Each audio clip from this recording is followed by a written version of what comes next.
Olá pessoal, tudo bem? Hoje nós vamos entrar num assunto diferente de bacteriologia, mas que faz parte da microbiologia. Hoje vamos falar de micologia clínica. Vamos falar um pouco dos fungos, um pouco resumido. Vamos dividir essa aula para não ficar cansativa em duas partes. É isso? Então, o que seria os fungos, né? Vamos falar um pouco as considerações gerais sobre os fungos, né? Os fungos são organismos eucariontes, ou seja, eles possuem núcleo organizado, possuem uma membrana, um envoltório nuclear, não é isso? São seres unicelulares ou pluricelulares. Existem vários tipos de fungo, de todos os tamanhos, todas as dimensões, tanto fungos macroscópicos quanto fungos microscópicos também, e sem tecidos verdadeiros. Suas células são chamadas de hifas. Algumas dessas células que são chamadas de hifas e outras são, nos fungos unicelulares, nós chamamos de leveduriformes, com forma de leveduras pequenininhas, certo? Assim, arredondadas, ovaladas, sendo que um emaranhado de hifas desses filamentos recebe o nome de micélio. Então, isso aqui é só um resumo da introdução do que seja o micro-organismo fungo, não é isso? Os fungos, não é isso? Mostramos aqui um fungo que representa realmente essa classe, que é um cogumelo. É dividida em duas estruturas praticamente, a parte que fica aérea, que a gente chama de estrutura reprodutiva ou micélio reprodutivo, que nós vamos ver mais à frente, e estruturas produtoras de esporos, que são essas estruturas que ficam no micélio reprodutivo, que a gente chama também de corpo frutífero, certo? Assim como uma árvore que tem o corpo frutífero, que é a estrutura reprodutiva, onde tem as suas sementes, os seus frutos, o fungo também é parecido com essa estrutura. Todo esse emaranhado aqui nós chamamos de micélio, que é um conjunto de hifas. Aqui são várias hifas aqui. Essa parte que fica embaixo, que parece uma raiz, nós chamamos de micélio vegetativo, que é onde o fungo exerce as propriedades nutritivas, de nutrição, certo? Aqui são alguns tipos de hifas, certo? A hifa cenocítica, que não são divididas, não tem septos, então elas não são septadas. Existem as hifas septadas, que podem ser monocariótica, ou seja, haploide, ou dicariótica, diploide. Esse aqui tem um erro aqui, que é haploide, ela é um elemento N aqui, certo? São as monocarióticas. E as dicarióticas, que possuem dois núcleos em cada hifa dessa, entre um septo e outro. Como os fungos, eu falei para você que são organismos eucariontes, eles possuem estrutura semelhante a outras células, né? Mas são rodeados por uma parede celular, certo? Semelhante àquela parede das bactérias. Claro que eu estou só mostrando algumas semelhanças, elas não são, jamais serão completamente iguais a uma bactéria, né? Possuem retículo endoplasmático, parede celular, mitocôndria, possui núcleo, ribossomos também, aparelho de Golgi e alguns vacúolos também, além do núcleo, certo? A membrana celular, existe um núcleo onde está a carioteca dela. A parede celular dela é basicamente formada por quitina, certo? Possui uma membrana celular, que é como a maior parte das outras células, formada por fosfolipídios. Citoplasma contendo organelas, como mitocôndrias, retículo endoplasmático e aparelho de Golgi. E núcleo com uma membrana nuclear, um envoltório nuclear, uma carioteca. Por isso, nós denominamos os fungos como sendo seres eucariontes, né? Os fungos podem ser unicelulares ou multicelulares, pluricelulares, não é isso?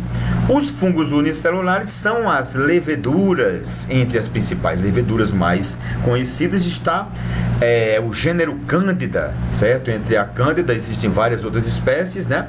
E aqui é o gênero, é o fungo filamentoso, que é formado por um conjunto de hifas, uns filamentos, né? E são os fungos multicelulares, assim como eu mostrei naquela aquela hifa aqui, as hifas septadas, certo? Aqui são os filamentos que vão formar esse conjunto de filamentos, esse micélio, certo? Aqui, como vocês são conhecedores de alguns tipos de fungos, demonstramos para vocês alguns tipos de fungos, os mofos, né? Aqui são fungos macroscópicos, orelha de pau, aqui o cogumelo, aqui alguns fungos microscópicos que contaminam alimentos, tá certo? Aqui alguns fungos como o aspergillus, que é muito fácil de contaminar. E aqui um cultivo, isso in vitro, em laboratório, demonstrando para vocês as várias morfologias das colônias de fungos. Aqui, ó, de várias formas dos fungos filamentosos. Nós observamos aqui uma estrutura algodonosa, uma estrutura cheia de filamentos, não é isso? Parece uma estrutura aveludada também, arredondada. Cada estrutura dessa aqui, a formação de uma colônia de fungos dessa aqui, facilita inclusive para a identificação desse fungo. A parte macroscópica do fungo, você utiliza também como identificação desse fungo. A partir dessas características é que você vai fazendo uma análise combinatória desses resultados, não é isso? Desses encontrados, para chegar a um gênero de fungo e até mesmo uma espécie de fungo, que pode ser confirmado com outras provas, como provas bioquímicas, não é isso? De acordo com o tipo de reprodução realizada, os fungos podem ser divididos em 3 grupos. Primeiro, holomorfo, que são aqueles que no ciclo de vida realiza ambas as reproduções, assexuada e assexuada, certo? Então, esse fungo, o holomorfo, tanto realiza a reprodução sexuada quanto a reprodução sexuada, certo? Assexuada e sexuada. Tem essa capacidade também. Os fungos anamorfos, né? O tipo de reprodução anamorfa é aquela que no ciclo de vida realiza apenas um tipo de reprodução. A reprodução assexuada, que não necessita de gametas ou necessita de partes de hifas positivas ou hifas negativas para haver uma fecundação, para a realização dessa reprodução. Então, é o tipo de reprodução assexuada. E o teleomorfo é aquele que no ciclo de vida realiza apenas a reprodução sexuada, certo? Como a maioria muitos fungos necessitam de esporos, e dentro desses esporos ou necessitam de hifas de preferência haploides, que vão se cruzar, né? Isso como se fosse um gameta positivo e um gameta negativo cruzando, formando um zigósporo, que eu vou mostrar para vocês numa figura mais à frente, como é realizada essa reprodução. A partir desse zigósporo surge um novo fungo, diretamente, né? Pronto. Entre as estruturas reprodutivas, entre as estruturas dos fungos, lembra que eu falei sobre o micélio vegetativo e o micélio reprodutivo? Pronto, aqui é uma parte do micélio reprodutivo, que produz estruturas que elas vão originar os esporos, que são estruturas reprodutivas, não é isso? Aqui são os esporângios, aqui são as hifas, e aqui são os esporos por esse esporângio produzido. É como se fosse um fruto, que aqui dentro desse fruto, como o maracujá, por exemplo, tem o galinho, que é a hifa, tem o fruto do maracujá, e dentro tem as sementes, que a gente chama de esporos, ou outras e outras frutas, e outras estruturas semelhantes a frutos, certo? Então aqui são as estruturas reprodutivas, são os esporos ou conídeos, que fazem parte do micélio reprodutivo dos fungos. Mostrando mais uma vez aqui um exemplo fácil de um alimento contaminado, não é isso?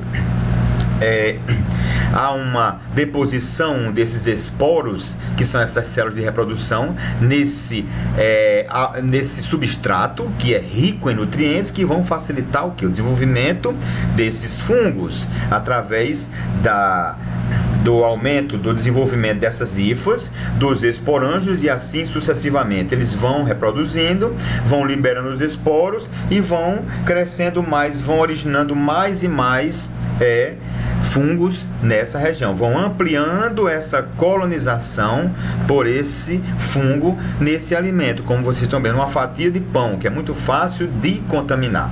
E um dos principais fungos que contaminam esse alimento é o Aspergillus. Nós vamos ver mais à frente também.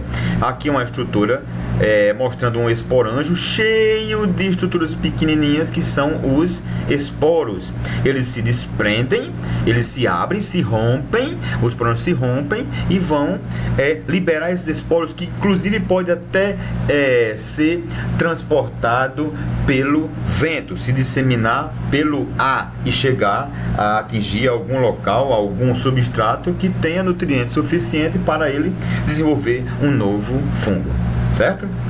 Os conídeos ou esporos, conídeos são estruturas reprodutivas também. Esses conídeos, eles podem estar relacionados tanto aos fungos filamentosos quanto aos fungos leveduriformes, certo? Vamos lá. Então, os conídeos podem ser denominados também como artroconídeos, que é como se fosse uma articulação. São artroconídeos, eles vivem ao longo, eles se desenvolvem ao longo desse micélio aqui, ao longo dessa hifa aqui. Aqui são hifas septadas. E observamos esses artroconídeos ou artrosporos, podemos dizer assim também, né? Já os blastoconídeos são aquelas células maduras, as células leveduriformes maduras, que reproduzem por brotamento. Tá vendo aqui, ó? A estrutura da célula mãe. E aqui é um broto, é uma gêmula que surge, certo? Vocês conhecem aquele cactus, a palma, não é isso? Ele se reproduz por brotamento também, e é semelhante a reprodução dessa levedura aqui, certo?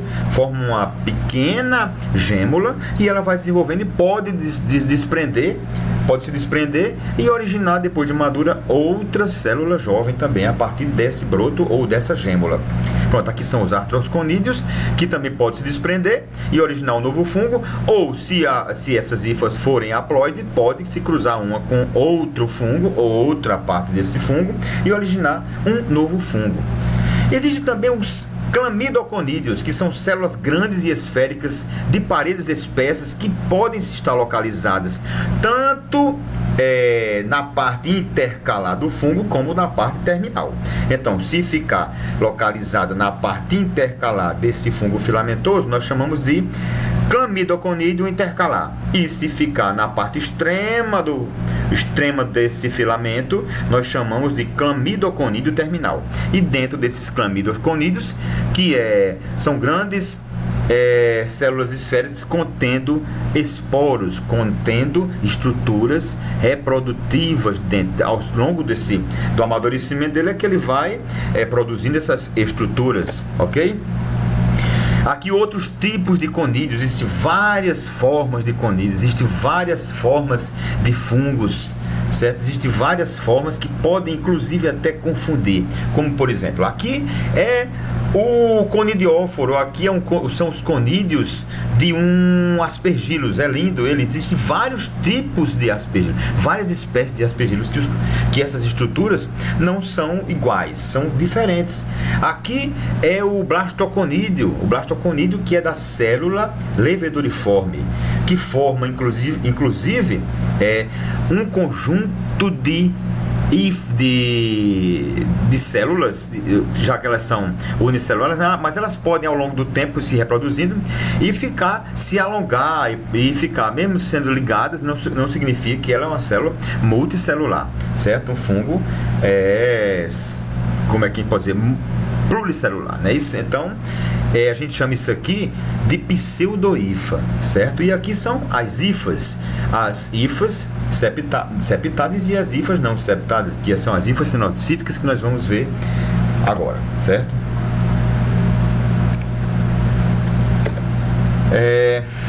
Todos os fungos conhecidos, com poucas exceções, têm origem nos esporos. Então, essa origem nos esporos é a partir da reprodução sexuada, certo? Os esporos que são haploides, certo? Ou conídeos, através da reprodução assexuada. Então, aqui é um blastoconídeo. Esse blastoconídeo aqui, tá vendo? É diferente dos blastoconídeos, dos esporos, ou então conidiósporos, pode ser chamado também, que são corpúsculos que podem ser comparados às sementes das plantas superiores, embora não sejam morfologicamente semelhantes a essas, como eu exemplifiquei anteriormente, né? Então, aqui mostrando para vocês a reprodução do tipo assexuada, que é uma fragmentação do micélio, a gemulação ou brotamento, quando também são os fungos unicelulares que acontecem, que são, no caso, os fungos leveduriformes, e a esporulação. A esporulação também faz parte desse tipo de reprodução. Quando um esporo encontra um substrato e desenvolve um novo fungo. Quando o micélio é fragmentado, vamos dar um exemplo de fragmentação do micélio. Vocês conhecem a cana-de-açúcar. A cana-de-açúcar parece, inclusive, um micélio cheio de hifas, certo?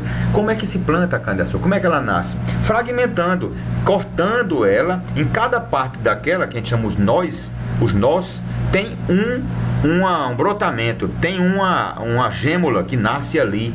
Você pode perceber onde vai ser umas folhas ali. Então, cada nó representa como se fosse um septo num fungo desse aqui. Então, a reprodução por fragmentação do micélio é dessa maneira. Quando um fungo se quebra, se fragmenta e pode originar em cada fragmento desse um novo fungo. A gemulação, você já sabe que é como o fungo leveduriforme. E a esporulação é a liberação desses esporos e eles se instalando num substrato adequado e originando um novo fungo. Vamos lá agora, de uma forma mais esquemática, entender como é que a reprodução, tanto a reprodução sexuada quanto assexuada, como naquele caso dos fungos que são holomorfos, que produzem que possuem os dois tipos de reprodução. Vamos lá. Aqui são alguns fungos, os esporângios liberando os esporos, não é isso? Que esses esporos podem, inclusive, se deslocar até esse substrato e originar um novo fungo. Ok, essa parte você sabe, né? Então, esses esporângios podem também, a partir da reprodução assexuada, esse esporo pode sofrer mitose, como eu falei aqui, e originar hifas, um novo fungo. Só que algumas dessas hifas podem ser haploides, ou seja, hifas N, que pode encontrar outra hifa haploide, como a gente, diferentemente das outras reproduções sexuadas, nós não chamamos gameta masculino nem gameta feminino, porque aqui nós chamamos de hifa positiva e hifa negativa, porque os fungos não têm diferença entre essas hifas.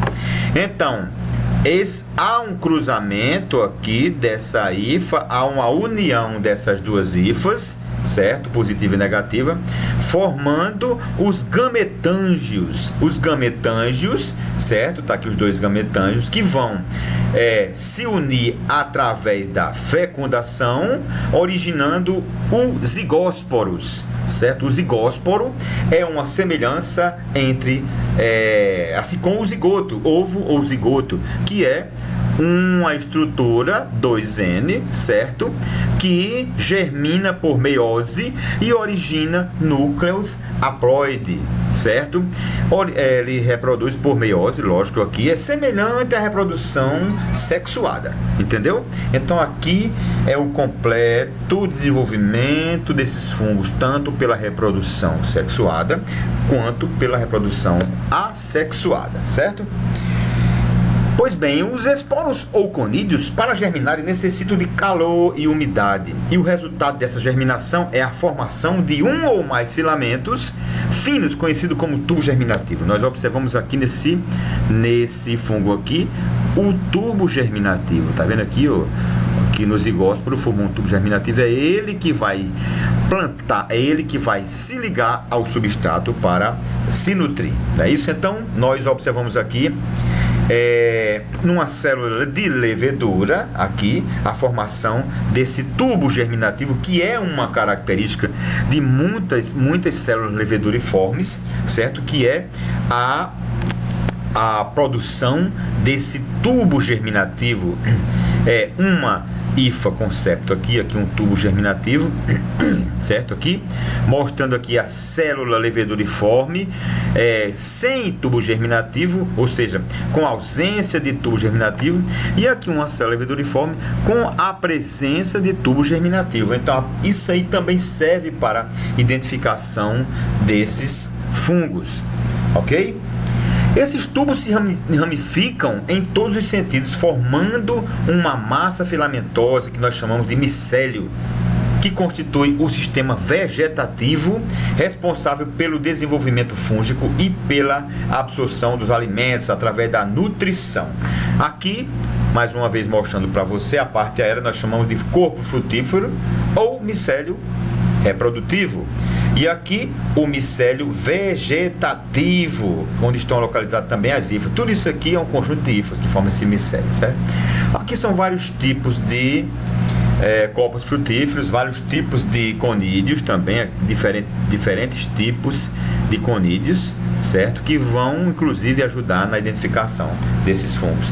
Aqui, como as plantas, as grandes plantas, árvores que possuem os frutos totalmente diferentes. Uma manga é de um jeito, um coco é de outro jeito, que mais? Caju, castanha é de outro jeito, outra forma, certo? Isso aí vai ajudar inclusive na identificação desse fungo, certo? Essas estruturas.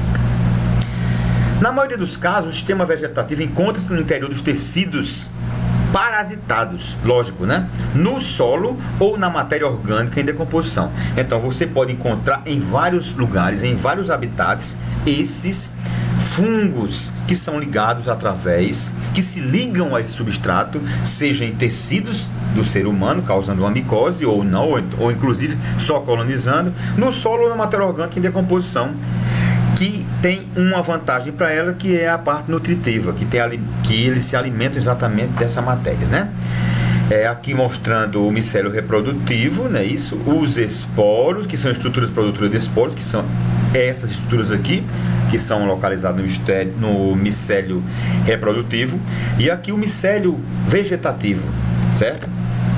Aqui, para encerrar nossa primeira parte, mostrando mais uma vez bem detalhado o micélio reprodutivo, que é um corpo de frutificação, aqui é o chapéu de um fungo macroscópico. Aqui nas lamelas é onde nós vamos encontrar os corpos frutíferos, que são os basídeos e os basidiósporos, que são os responsáveis pela reprodução, seja sexuada ou assexuada, se esse fungo realmente possui esses dois tipos de secreção. No caso de reprodução holomorfa, né? E aqui são as hifas, ok? Os filamentos simples ou ramificados que formam o micélio nós chamamos de hifa. Aqui é uma microscopia mostrando a estrutura filamentosa, as hifas formando esse conjunto de hifas, um micélio, e observamos aqui uma estrutura de frutificação aqui.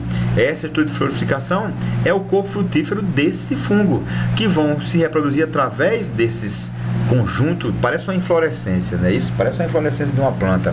Então, aqui onde estão os esporos desses fungos que vão servir para reprodução sexuada. E aqui também mostrando outro tipo de fungo, que é a estrutura reprodutiva dele aqui, o esporanjo aqui, né? Liberando os esporos, vários esporos já soltos aqui, observando aqui que cada um desses pode participar da reprodução sexuada ou assexuada.